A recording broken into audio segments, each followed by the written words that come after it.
All right, I want to welcome everyone to this very, very special event. It's something I've been looking forward to for a long time. We're going to be discussing a fantastic new documentary film called Unguarded. And we're gradually going to be working in the other people who contributed to this film. But we're going to start off with the woman behind the camera, the woman who spearheaded the project and has been guiding it for the last 2, maybe 3 years. Simonetta Wiener.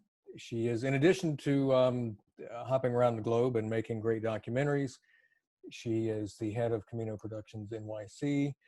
And if that wasn't enough, she teaches at 2 New York City area schools, School of Visual Arts in Manhattan and St. Francis College in Brooklyn. Simonetta, or Simo, as her friends call her, it's so good to have you here. Thank you, thank you, thank you very much.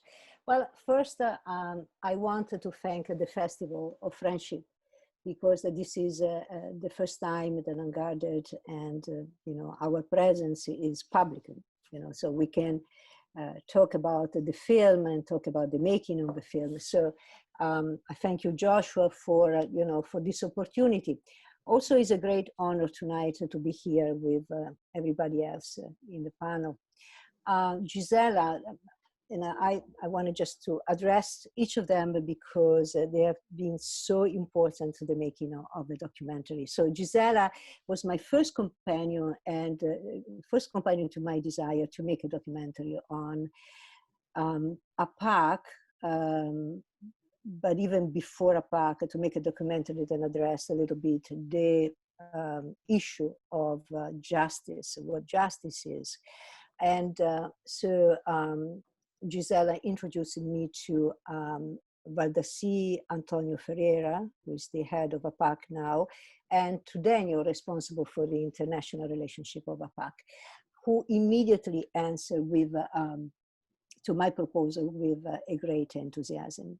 And then Barbara, who accompanied me to the first trip in January 2019, and who has been a great help to financing the film. As you know, when you have an idea, you have to put the proposal on a paper, and then you have to show it to people that eventually will finance the film. Joshua, you want to say something? I saw I saw you. No, it's like it's impossible to make a movie without money. So she was instrumental in getting that. Very, extremely instrumental. Yes, for me it was so essential and invaluable to the project. So, and TJ, then he is the producer of Unguarded, who's still working with the project, thank God, and welcome the project with such a commitment and generosity, understanding also the complexity of the thematic, so the social documentary. So finally, Esmeralda, who I recently met and asked her to take a sneak preview of the film and, just to add her experience as a public defender. But I also want to thank 2 other people who could not be here today. One is Giovanni Morricone, the executive producer, one of the executive producers of Unguarded. There are lots of people working on Unguarded, so, and we pick many people on the way. We can't mention everybody, but I like to thank Giovanni, especially because he's also the co-founder of Camino Productions, our company, and Bruno Tiezzi, who is the magic behind the camera, the photographer of the extraordinary director of photography of Unguarded. And I hope you can see the movie so you can. Absolutely. Yeah, there are some extraordinary images that he captured in this. Well, now the film ostensibly is about a network of reform prisons in Brazil, and the aspect of these prisons that seems to catch people's eye or raises their eyebrow the most is the fact that these prisons don't have guards. But I think as we continue on this evening, we'll discover that may be the least impressive aspect of the entire thing. Mm-hmm. But first of all, how did you ever hear about this? I mean, you're in New York City. How did you hear about these prisons in Brazil? Because there was an incredible exhibit at the meeting of Rimini, and Now, for those who aren't familiar, what is the meeting at Rimini? it's a festival very similar to the Festival of Friendship that you are hosting. It's a 1 week, events in Rimini on the Adriatic Sea in Italy, where you have old, experiences from culture, politics, different people coming and expressing their humanity and their human experiences. So one of these many years, I think we celebrated the 40 years, if I don't mistake, but I don't want to say something, because this year with the pandemic, I actually watched the video virtually, the meeting of Rimini. But for many, many years, I've been invited to be the artistic director of the film festival there. So, together with working for the meeting of Rimini, I also, went to see what was going on, and the exhibit of APAC really struck me. It was something so extraordinary, and besides the beautiful photography, the event with Valdassi, Antonio Ferriera, really moved my heart and never left me, and will never leave me. In fact, once in a while I just watch the video just to rethinking. I wanted to rethink, to see again the event and to relearn what he was saying about justice and the APAC, the experience of this alternative prison system. What makes it alternative? What are some of the unique features of it? Well, if you are familiar with the prison system, you know that basically the prison system is based on a punitive system. Is a punitive system. Strictly punitive, yeah. Strictly punitive. In APAC, which just for the sake of understanding is the acronym for the Association of Protection and Assistance of the Convicted, was founded by Dr. Ottoboni in 1972 in Sao João José de Campos, and with a group of volunteers involved in prison pastoral care. He was a lawyer. And he just saw, in visiting the prison, he saw this absolutely inhumane way of living of the inmates. And he decided to continue this volunteer work in the prison. So what he did, he put together a methodology, or a method, actually 12 steps, then consistently offered to the inmates a possibility of facing what they did, a crime, with dignity, and rehabilitated them to the society. Now, he started the first APAC in this way, thinking that the human being can be recovered. To make this happen, the inmate must be treated in a human way, human but firm. So what we actually film is this method consistently take the prisoners, the inmates, to a next step and work in the holistic way in which the APAC is supposed to be, meaning you come here, one of the slogans of APAC says, the man enters, the crime stays out. That's actually written over the entrance, isn't it? Exactly. The man enters here, the crime stays at the door. Crime stays outside, yes. So this is the philosophy, if you want, of APAC. right? You come as a person, you don't come as a number. And in fact, the inmates are not called by a number, with a number, by name, and they are not addressed as inmates, but recuperandos, which means people in the way of recovery. It's a totally different vision of what we are used to see in the, in the traditional system. Aside from that, I visited the APAC. We filmed in 2019 and in 2020. You see the inmates, the recuperandi, actually opening the door of the prison. Uma coisa que aconteceu comigo que eu fiquei bastante chocado foi quando uma vez eles pediram para me tomar conta da portaria. Eu sentei e pensei assim, esse povo é doido, como é que eles, recuperando com a cadeia de 17 anos, dá a chave para ele? Só que aí, ao mesmo tempo, eu pensei, eles estão confiando em mim. Eu não quero perder a confiança deles. Eu não vou perder essa confiança, então eu vou zelar pelo meu setor de trabalho. Tinha alguém que confiava no meu potencial e eu não queria perder mais essa confiança. É bem complicado uma pessoa chegar e falar assim, não importa o crime que você cometeu, eu acredito que você vai mudar. Foi isso que me motivou e me motiva até hoje. É a confiança das pessoas em recuperar uma pessoa que estava perdida. You see the inmates making their own food and working.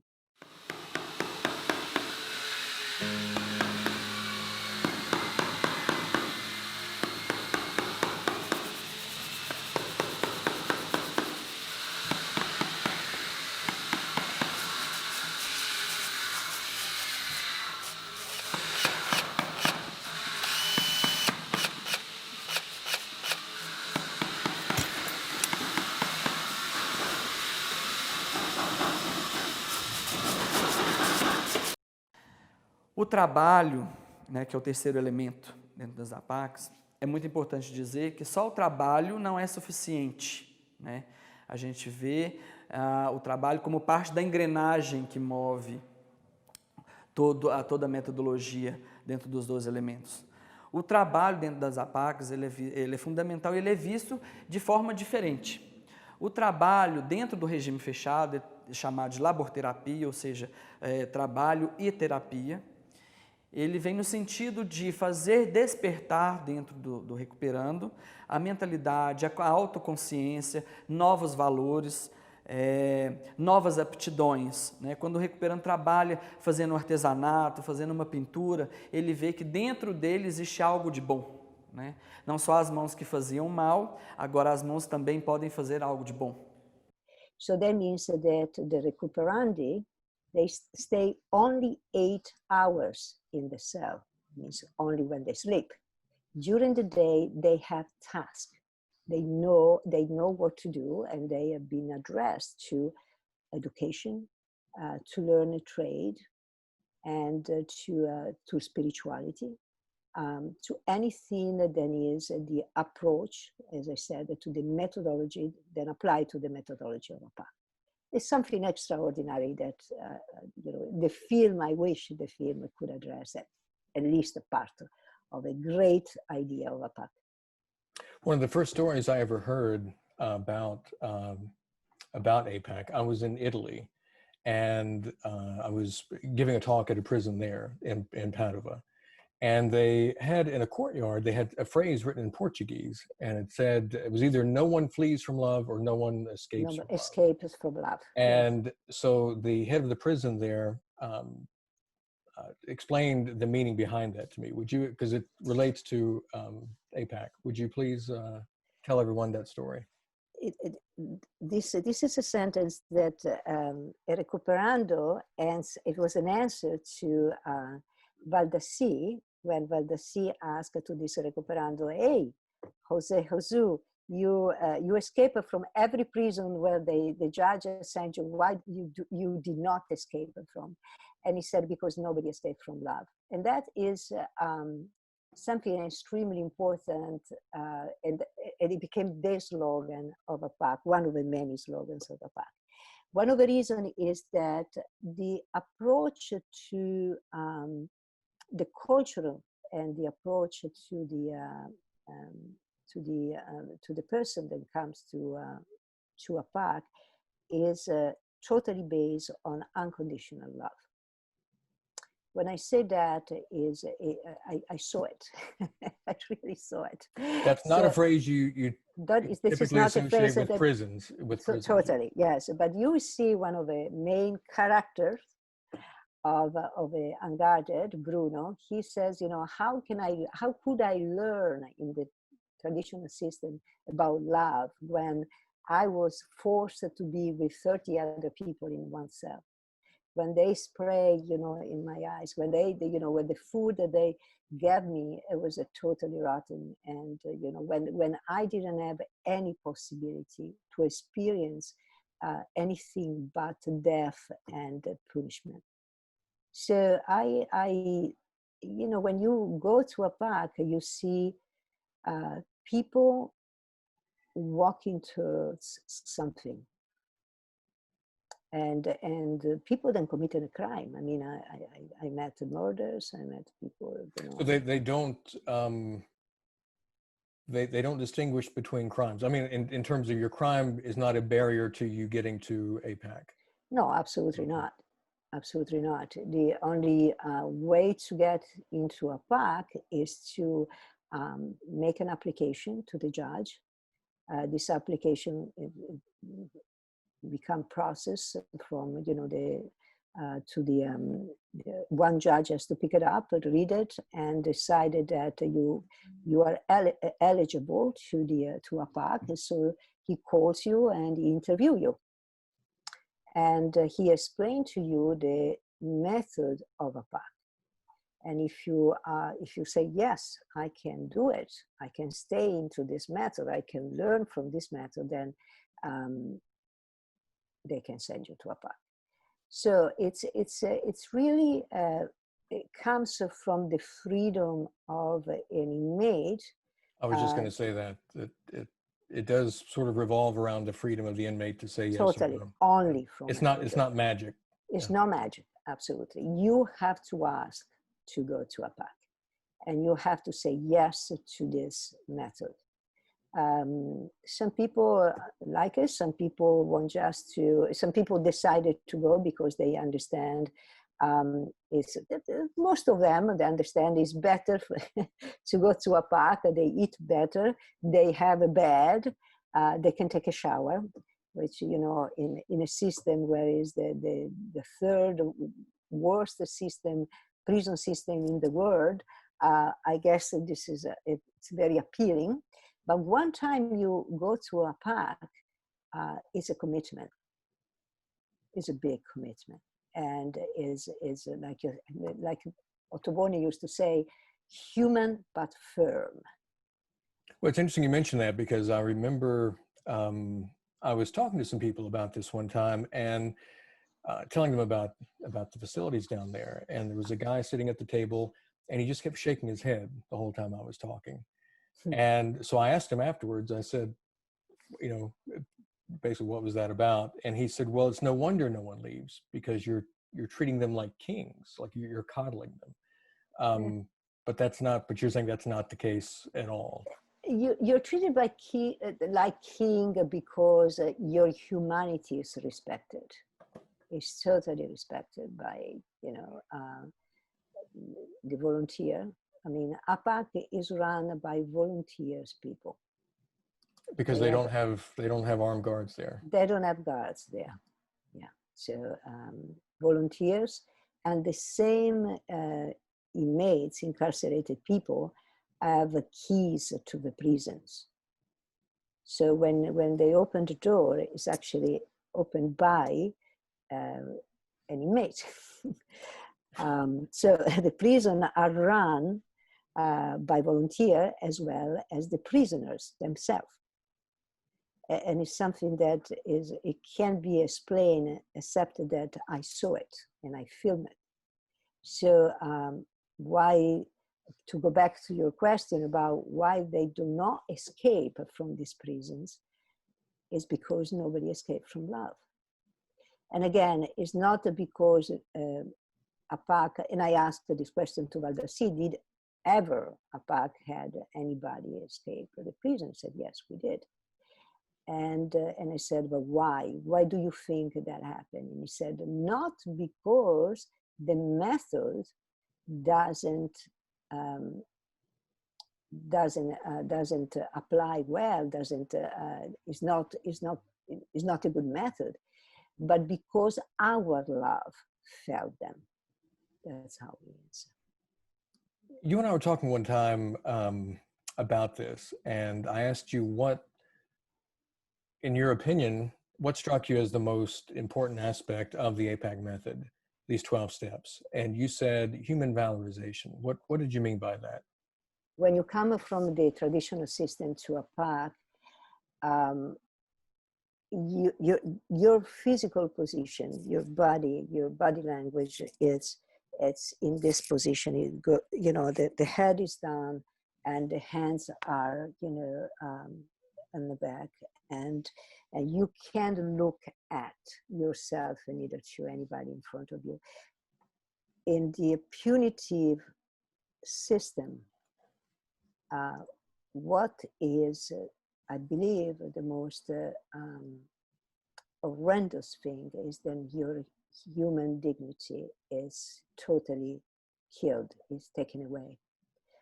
They try, at least, at any moment to do that. When you say human valorization, and valorization is not probably the right word in English, meaning they value every single piece of humanity left in you, means that you have the possibility to look at yourself with in a different way, starting in a different way, from the broken parts of yourself to a new way of looking at yourself, to rehabilitation. That means there is possibility for everyone to start a new life. I believe that is what I saw in the eyes of many people that I met there, many people that I interviewed. They just look at me and they constantly ask me with their body language, I'm here, but I am looked in a different way. Someone is looking me in a different way. And this is something amazing, because I believe it's exactly the opposite that in the traditional prison you hear. Right? That is the non-possibility to meet something different for yourself. Or if there is a possibility to meet something different, is structured in a way that is not a daily life. In APAC, this is the daily life. APAC for me was a proposal of life, a set of value that I offer. It's totally up to your freedom to accept it or reject it. It's not a 1 hour a week program. It's a lived experience. Yeah. It's a lived experience, exactly. It's not a program. Yeah. It's a proposal of life, exactly. Well, the theme of the festival this year is "You Will Be Found," and so it's easy to talk about the recuperandos being found. Did something find you? Were you found during the making of this? How did the making of this affect you? Well, I studied law at University of Milan, where I was a student. I graduated from there, and I never liked to study law. But one thing that resonated with me was my love for certain interest for social issues. So my thesis, strangely enough, was a year of work in a juvenile prison in Milan. I never understood, what happened there and now. But somehow that experience stayed with me as a question about what justice is, and what justice can bring to you. And today we hear this justice question all over. I want justice, I need justice, justice for this person, justice for the other person. But justice is also an unquenchable desire that is never really satisfied. I believe that, and at least for me. So when I filmed in the APAC, I saw that even more, even clearly. You know, one of the biggest things that APAC is doing is to be the mediator between the victim and the offender, the perpetrator. And in that moment, Valdesi in the film will say, I was present at this moment when the victim met the perpetrator, and that encounter became slowly and slowly, after a lot of pain and a lot of screaming and a lot of mediation, became a positive encounter. This is something that I feel for myself.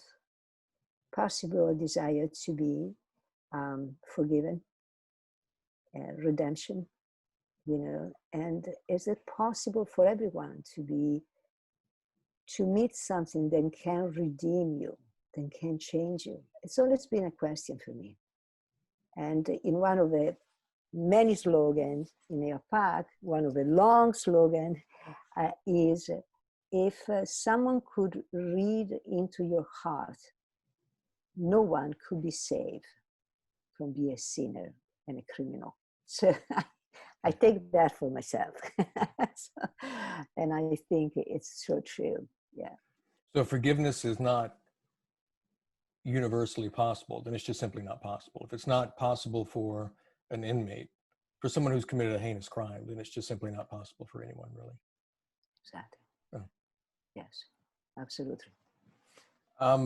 Before we go, I just want to say, just on a personal note, you, this is a project I've sort of been following at a distance for a couple of years now, and I know how important it's been to you. And you were kind enough to let me see a rough cut of this like 2 months ago or something. And you asked me, you know, my opinion of it. And it's always a little, it can be uncomfortable if a friend asks you for an opinion on maybe something creative, and maybe it's not, it kind of puts you on the spot because maybe it's not good. You don't want to hurt their feelings. Sure. You want to be affirming Yep. to them, but you don't, you're a little nervous about endorsing whatever it is they've made. Yeah. It's a fantastic film. It is a fantastic film. And we're going to be taking a look at a trailer in just a little bit. And this is a film that not only that I think should be seen, I want people to see this. I think this can contribute to a dialogue that we don't often have about the role of, well, the justice. You know, the goal is kind of a restorative justice, not just you do time and then you just keep doing time even after you get out. But this film shows the possibility of actually beginning again and being valued as a human being. Yes, absolutely. Well, thank you so much. But you know, I like to hear more from other people. And Sure. Well, we're gonna bring everyone, well, one by one. We'll bring one by one. Yes. One by one. Great.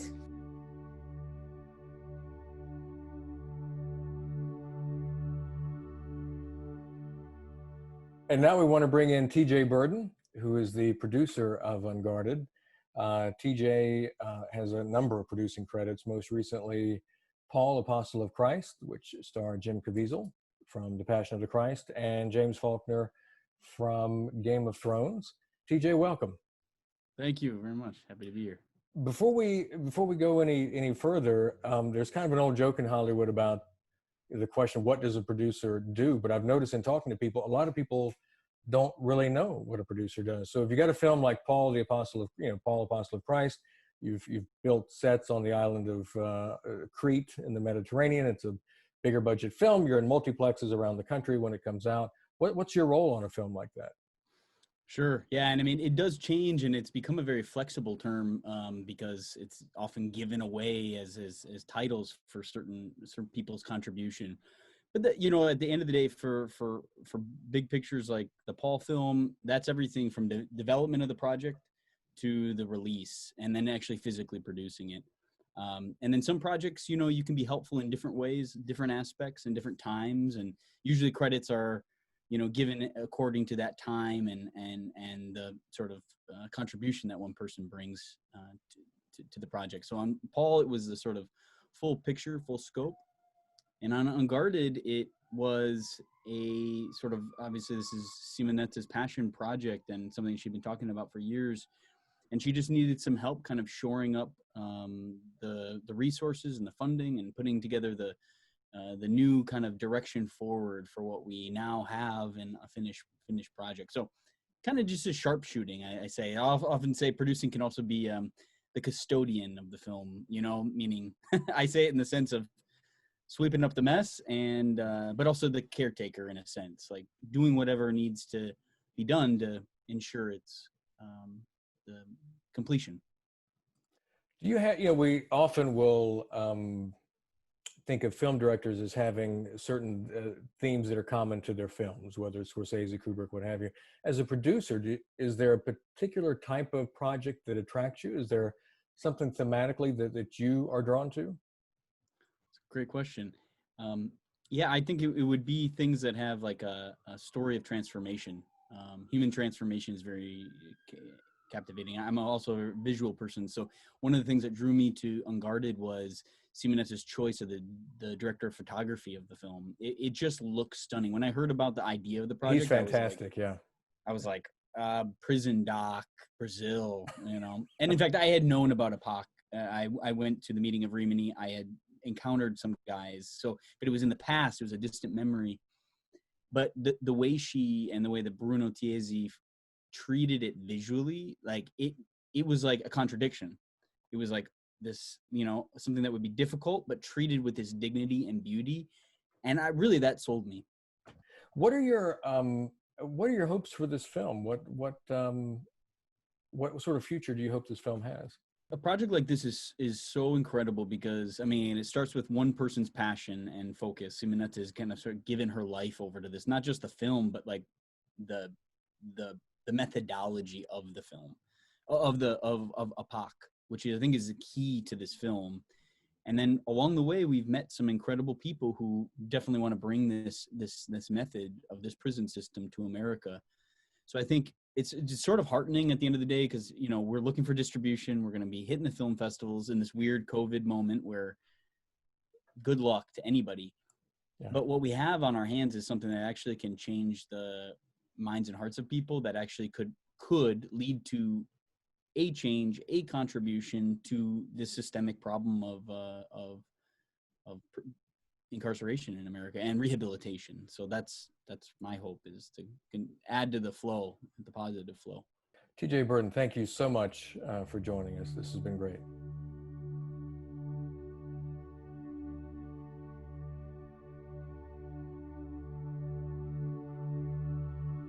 And now we want to bring in a few other people who were instrumental in getting this film made. Barbara Gagliotti has been involved in the nonprofit sector for over 20 years. As an educator, she has held various teaching and administrative positions in independent schools in the Washington, D.C. area, and has worked in organizations that serve youth, migrants, and refugees, along with other vulnerable populations. Barbara, thanks so much for joining us. Thank you. Thanks for having me. Now, you work in the Foundation's office of AVSI-USA. What exactly is AVSI-USA? So AVSI-USA is part of a larger organization called AVSI, which stands for the Association of Volunteers in International Service, and it's a human development organization that was founded almost 50 years ago now in Italy by some members of the movement of community liberation who had desire really to help their fellow man. And that was the genesis of it all. And now we're in over 30 countries and doing various human development projects with an emphasis generally on education and on helping people grow. What was AVSI's involvement in the making of this film? Well, that's a long story. not as long as 50 years, but AVSI has been involved. AVSI has been working in Brazil now for more than over 40 years. And in 2004, AVSI began collaborating with Fiat in Latin America as part of its corporate social responsibility outreach. And I think, you know, most of you know that CSR is a type of private business self-regulation that aims to contribute to societal goals.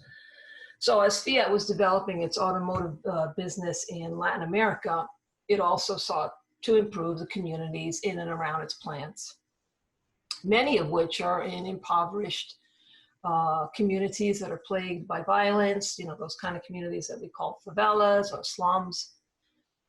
And so in the course of this activity, they reached out to AVSI, and AVSI got to know the head of Fiat's Latin America group, a man by the name of Cledorino Bellini. And over time, they developed a friendship with this man, and on account of, you know, his sensitivity and his vision of human development, they were introduced to the people who had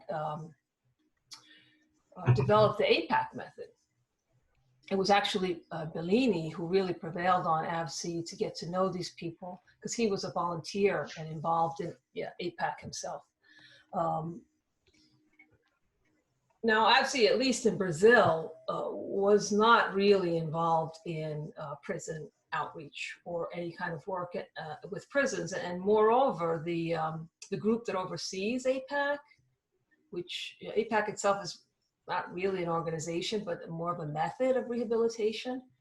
And that group that oversees APAC is called the Brazilian Fraternity of Convicts. And they're more of a sort of advocacy organization. So it wasn't really clear how AVSI could get involved, because our work deals more with human services rather than advocacy. But on account of the esteem that my colleagues had for Mr. Bellini, they were certainly desirous of meeting the people behind this very revolutionary approach to prison reform.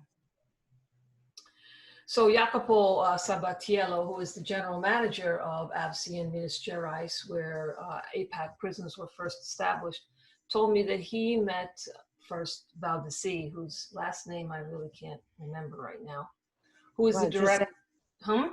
Gisela can. Ah, okay. What's the last name? Ferreira, no?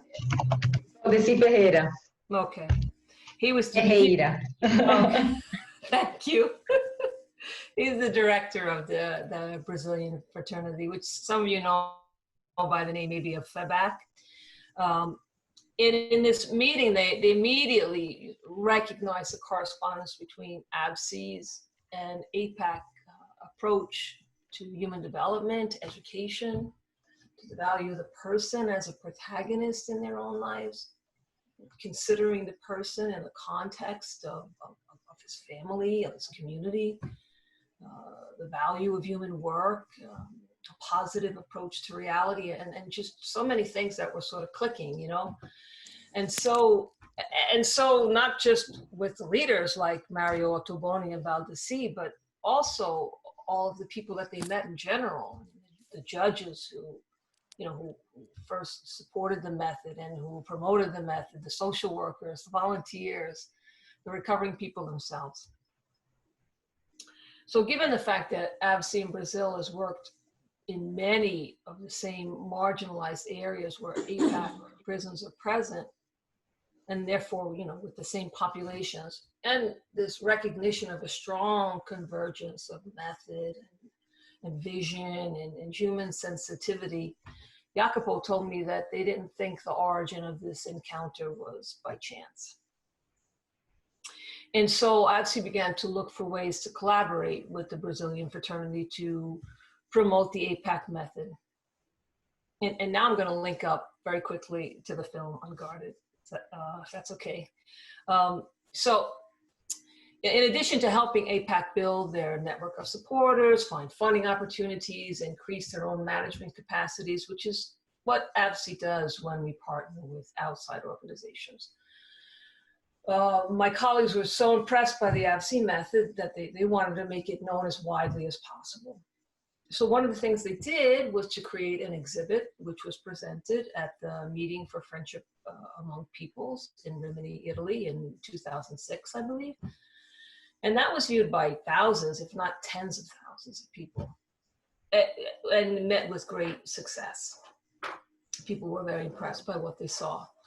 And so, you know, similarly, when Simonetta, who, you know, full disclosure is an AVSI-USA board member, came to me with the idea to make a film, I personally was just very interested in it.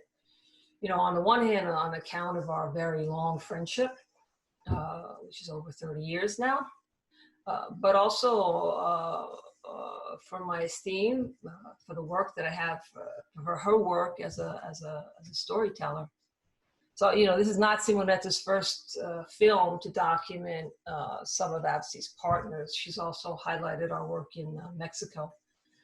So we were very pleased to support this film too, and to help make the revolutionary work of APAC known also in the United States. You personally, I mean, well, first of all, that's amazing, that whole story. But you personally, what has struck you most about your, during your involvement with the film, what has struck you most about APAC and about this project? One of the things that really struck me is that people really believed that this could work, and that it does work. Yeah. You know, I mean, it's certainly a method that I've seen enacted before.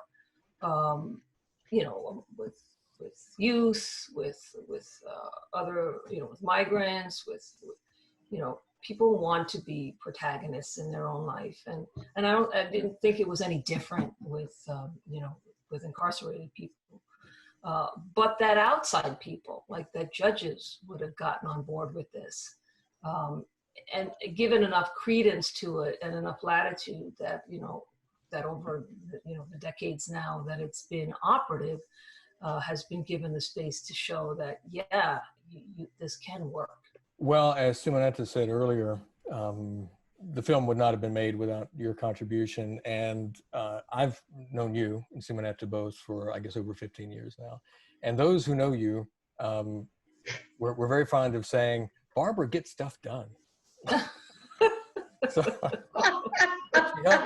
she helped get this movie done. I want to bring in Gisela, and we spoke right before we started that I'm terrified of screwing up people's names. Gisela Solymos. All the way good. She's in Sao Paulo, Brazil. She's a coordinator for productive inclusion at, I'll screw this up too, SEBRAE. Okay. First of all, tell us about SEBRAE. What is a productive inclusion coordinator? Well, SEBRAE is a massive organization in Brazil. It's all over the country, but it's divided like it's a federation. So we have our own unit in Sao Paulo, and we help micro and small entrepreneurs to develop their business. And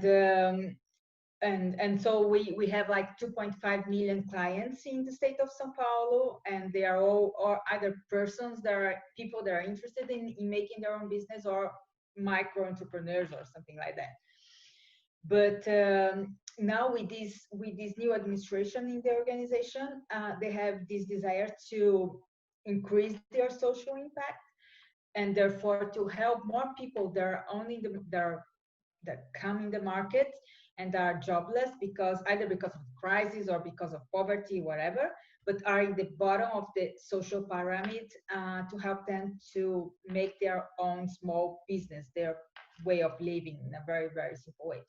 Therefore, they have created a new area called is the coordination for productive inclusion. I know that in English maybe this does not sound very right, but it means like that people that are jobless and they want to make their way of living working without a boss. working small things like baking a cake or whatever, selling things on the streets. We help them to get formal, to pay the taxes, and to know how to make the price of their own products and things like that. And my role is to help to our organization to get to the poorest among the poor, because they don't think that our organization is made for them, so they don't come to us. We need to go to them, and that's my role. How did you come to this film? That's a long story. I should But say, how did it come to her? Because Oh, how did the film come to you then? Because she was, as I said in the beginning, the person that really embraced my desire. The person that I went and I said, you know, you're Brazilian. Do you know these people? He said, I help you to do it. Yes, I do. So I think she, without Gisela, I mean, you know, there was no film. She introduced me to Denio and to Valdeci. She was my translator the second time when I went back to Brazil. She accompanied me. She fostered my big desire for this film. So, but sorry if I interrupt you. Okay, no problems. But Simonetta is a passionate. She's full of love and care of people. But basically, I have met APAC because I am before this job, before this work I'm doing now, I am the co-founder of another organization who happened to be one of the founder partners of AVSI Italy. And we are partners with AVSI for a long time. And I was in a conference promoted by AVSI in Belo Horizonte, by AVSI Brazil in Belo Horizonte, and they invited us to know these revolutionary methods to treat with prisoners, and they took us to an APAC close to Belo Horizonte where we were having this conference. And wow, yeah, wow, that was something. I mean, you enter, they keep telling you this is a prison. Well, you notice there are a couple of doors that you need to cross. I mean, you need to enter, but you don't feel like you're in a prison. You meet men that are working, and everybody is doing whatever they need to do. I mean, it's more like a community. And so you have the garden, you have the flowers, and then you have the food, and you have the garden for the food, and then we visit the whole building, and then they took us to this big room where they reunited all the men. It was a men's prison, a men's APAC. And then they start singing, and they share their stories, some of them. And one of the first things they say to you is that, well, when I came here, they called my name. When I used to be in a normal prison, I didn't have a name. They would call my number or whatever. But here, the first thing they say, they call me by my name, and so I was quite impressed. I was absolutely in love with this experience completely. But I didn't know Valdeci. It happens that because of the organization I'm a co-founder, we recover malnourished children. We've been working for almost 30 years now. I won a prize, an award. It's called the Social Entrepreneur of the Year. It's an award given by Schwab Foundation. It's an international organization that rewards social entrepreneurs. And so a couple of years, maybe 5 years after the first time I met APAC, I went in one of these. In Brazil, every year a social entrepreneur wins this award, right? This prize. So every year we have a ceremony where this award is given. And so I'm always invited because I'm part of this community. And so I went to this ceremony, and Valdeci was there. He was one of the finalists. And wow, he won. It was something. I was so happy. But not just me, the whole auditorium. It was like, I mean, maybe 300 people. And I would think, well, what happened here? Because that's not the profile they like to give award to. They usually like to give awards to people that like have a social business. You understand what I mean? You finance yourself. You have a beautiful idea of a business that makes social good and so forth. But Valdeci is not like that. Mm-hmm. And then at the ceremony, he spoke about love and about gratitude. And I said, wow, that's why. Because that's what we need. We need to understand that love cures everything. That love heals everything. And that's what APAC is all about. And so I had this privilege to be in this ceremony and to see the reaction of very, very important and famous people. They were there too. And everybody, I mean, I would cry, but I was not the only one. Everybody was crying. Because like to say, it's possible to have a new world where love is the law, where it's not about our mistakes, but it's about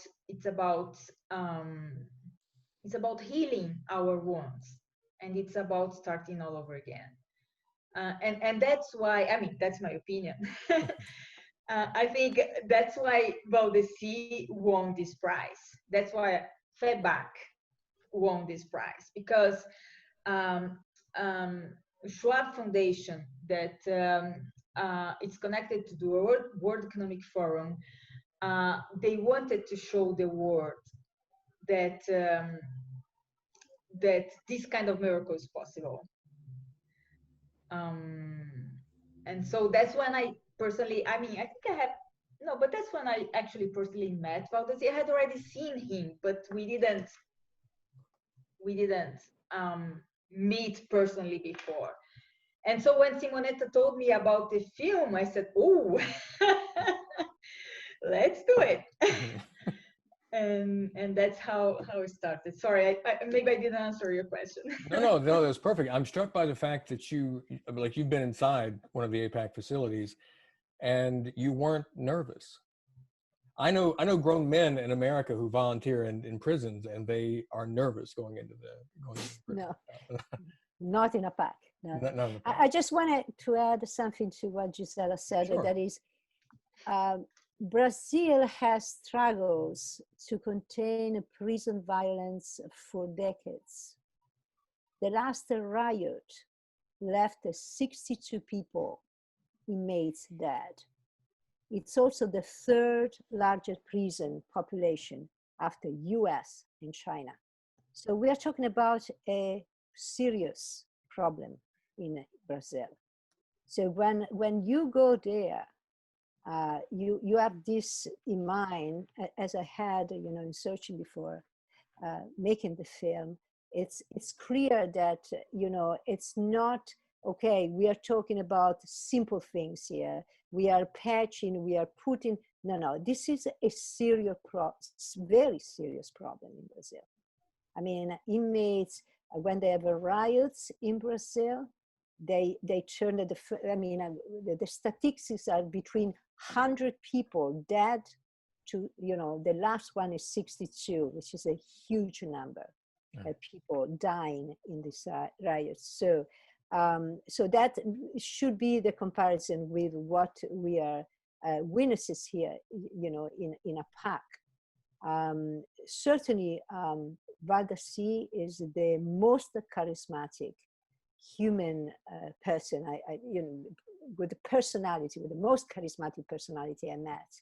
during the filming of APAC, of Unguarded. It's a person that is the man that will, the narrative voice, the narrative person, will explain what APAC is, but also he explains what APAC is through his own personal commitment to APAC, which is 33 years of his life, believing that what he's doing, like Barbara said, is to recuperate people from something that was broken. And he believes it. He believes it. One time, he told me during the interview, you know, I had this love, this beautiful relationship with this kid, you know, in APAC, you know, he was perfect, he was great in APAC, and when he left, he went back to crime. And he was shot, and he died. Right? His gang, he went back to his gang. And when I usually, he said, I usually don't go to any of the funeral of the people that went to APAC, but this time I did, because I had a special love for this young man. And when I was close to him, I said, I felt you. I couldn't love you enough. And then I said to myself, only if I do not continue this work, I will fail you. And so I start my work again. So it's something too. You mentioned the US having the largest prison population in the world. So that allows me to bring in our next guest, Esmeralda Negron.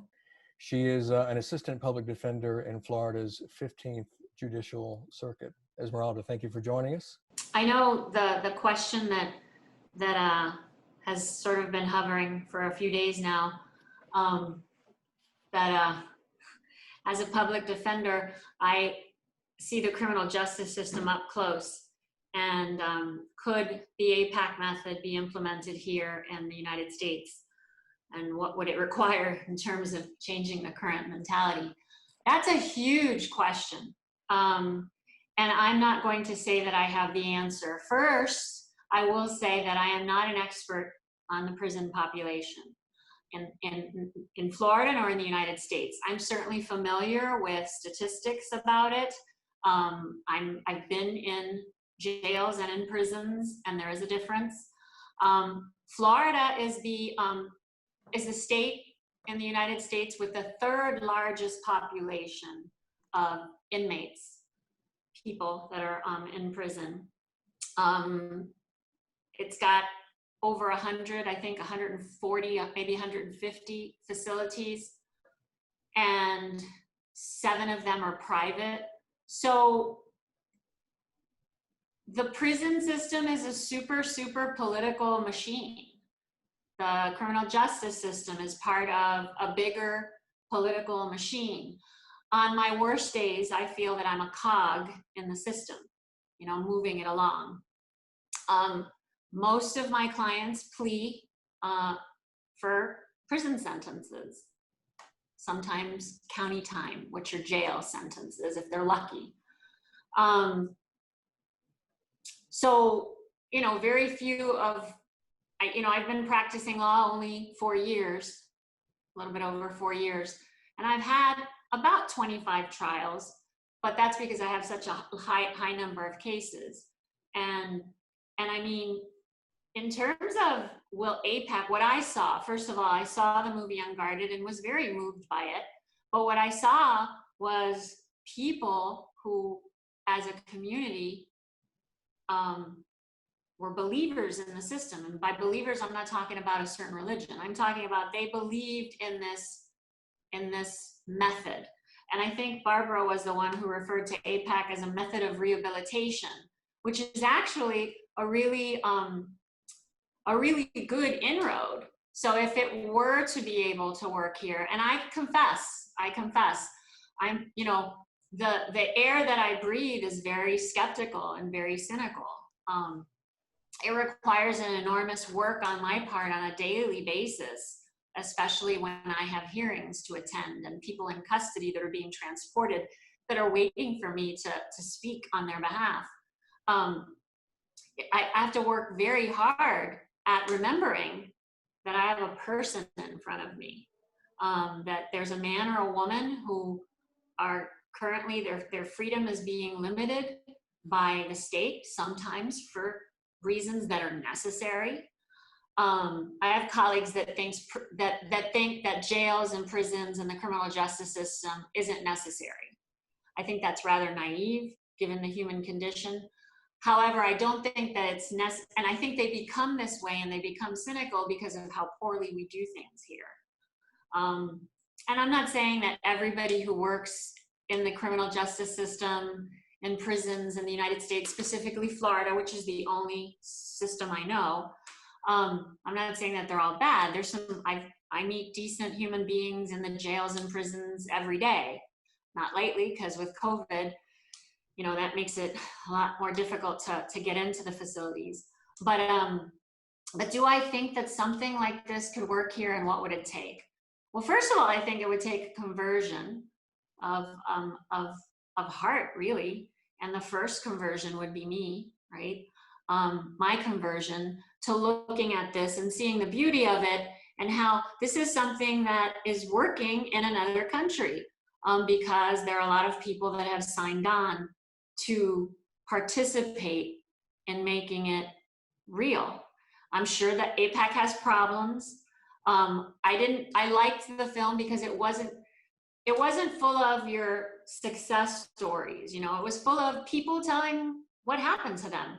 I was also really moved by the fact that nobody ever made excuses for why they were incarcerated to begin with, which really moves me, because I find that that happens more often than not with my clients, where they really don't want to be defined by what they've done, you know. A lot of them, some, you know, it just depends, right? Everybody's different. My practice of law is, like I said, it's a late career in my life, a career change. I don't want to call it a career. I don't see it as a career. I see it as something that I was called to do at a very specific moment in my life, and I know that it helps me to be part of this criminal justice system that is so broken, because as individuals, you know, we are broken. I don't say they, I'm me first, no? And which, so in answering the question, you know, I have to ask myself questions, and those are, how do I overcome the cynicism of my colleagues? Because, and no one has said anything yet, and maybe I'm the most cynical of them all, and I believe that that's certainly possible.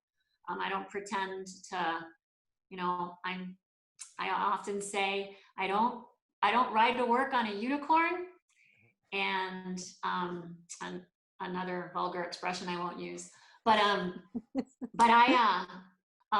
mean, I deal with really difficult questions. My boss asked me in the interview when she hired me, what made me think that I could defend people who have done such bad things? Because, you know, Esmeralda, our clients, many of them, and as you move along in experience and the cases become more serious, people do some really, really, really horrible things that the state is gonna be able to prove. Why do you think that you can defend these people? What makes you someone who can do that? And I told her, because I don't want to be defined by the worst thing that I've ever done, and that I have been taught that every human being has value and dignity. And, you know, I didn't hide the fact of my own religious proclivities. I told her I'm Catholic, and I believe, you know, in the social doctrine of the church. And I think that for me, APAC working here would require, first of all, a person to share the idea with another person, and so on and so on. And so I'm beginning in the sphere that I have, whatever influence I have. I'm curious to see what my colleagues think. I think it would be really difficult because the prison system here is a business. Yes. It's probation. You know, we talk about methods of rehabilitation. Well, within the Department of Corrections, they have probation, and probation is the worst fate in the American criminal justice system. I work very hard at convincing my clients to not take probation offers. You're better off sitting longer, maybe doing a straight prison sentence and being completely free of the chains, you know, when you get out. But to have the state have a leash on you where you're free but not free, it's horrible. It's a system of, you know, people have jobs and they depend on these jobs, and I'm not saying that all probation officers are horrible people. I've met good probation officers. I'm saying that it's a system that can only be changed person by person. So for me, the question is, do I think this could work in America, and how could it be implemented? That I need to be converted to it, to believe, you know, I was listening to Gisela, right? Talk about, you know, what she believes about love. And I believe those things too, no? I mean, I do. And yet, as she was talking, you know, my brain is, you know, asking questions and, you know, saying, yeah, well, okay, but, well, you know, and you know, and obviously I don't want to, I need to be careful with things that I say, but because of attorney-client issues and whatnot, but, you know, examples that I could give. And then, but I always go back to, but in front of the worst thing that I've ever defended someone, I've never stopped looking at that person as a person. And I've never been afraid of my clients yet. And you know, I mean, you know, what would it take to make it work? That I change. Me, Esmeralda, right? That I change. And that I'm willing to risk to have a conversation with people that know way more about the system than I do. I'm very anxious to share this with my boss. You know, I need to find the right time, and I know she'll be open to it. And, you know, and I'm curious to see over time the conversation, but I'm really glad that Simonetta shared the film with me, and that I'm being allowed to share it with other people before it's released, because I know there's problems with that. But we'll see. That was wonderful. Esmeralda Negron, thank you so much. Well, can I just say something to you? No, absolutely not. I refuse. No, of course. I just love so much because she, you know, I met, as I said, recently I met Esmeralda. So, and as a public defender, you know, you said something very important to me. You know, when I see my clients, I see them as, I can't define them for what they did. You know, and that's, I think, is the angle of a true public defender. You know, because we know, you know, these people have, you know, committed a crime, right? You are there with them, and every time you look at them, if there is not this possibility, at least once, to look at them and say, you're not defined by your crime. However, it's important that I take seriously what you did. This is exactly what APAC does to everyone. I have to interject that the only reason that I can be in that position in front of my clients, and I'm better at it some days than others, but I always manage to bring myself in, especially when I'm, you know, not the best version of myself. The only reason that I can do that is because I've been looked at that way. If I hadn't have been, wouldn't have met something that had changed my life, and, you know, then there's no way I could be doing what I'm doing. I just couldn't. Yeah, that was my question. You answered to my question. Exactly. What allowed you to see somebody in this way is because an education. Okay. An education and an experience of being loved, no? And of being embraced for who I am, you know, for not, you know, but allowing me to be me. And yet this big desire also to change what needs to be changed, no? But that can only happen in front of it. You know, somebody famous said it, and I'm not going to say the name, and he said it differently than I said it. But I say, in front of a great love, anything is possible. So I guess Gisela and I have a lot in common with, because I do believe that. I do believe that in front of a great love, anything is possible.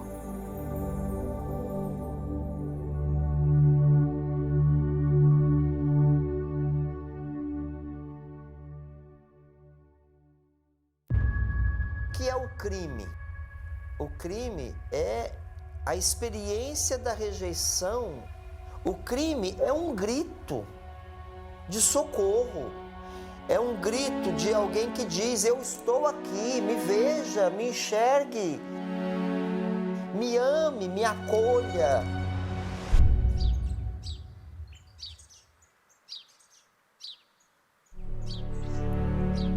Meu nome é Bruno. Fiquei 1 ano e 5 meses no sistema comum. Como é que eu ia acreditar no amor, sendo que tinha companheiros meus que dormiam dentro do banheiro? Quase todos os dias eu tinha que comer comida azeda.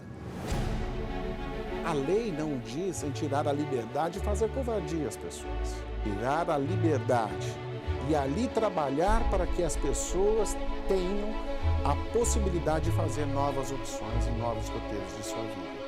A sociedade insiste em ver as prisões como um espaço de vingança.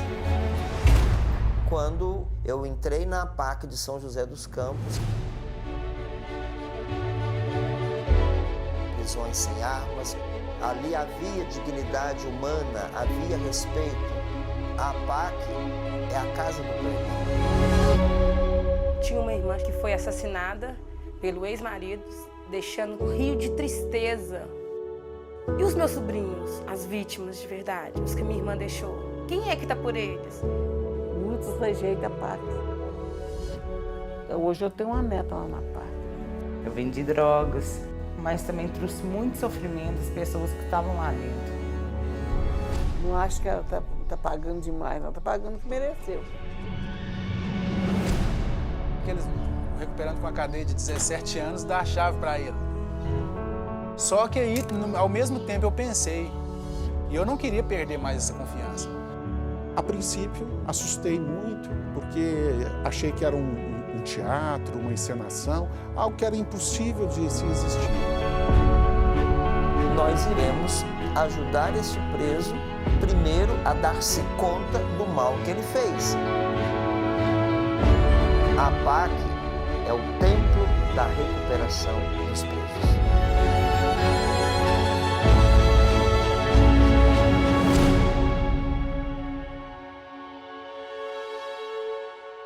A partir do momento que eu fui abrindo o coração, as coisas foram acontecendo na minha vida.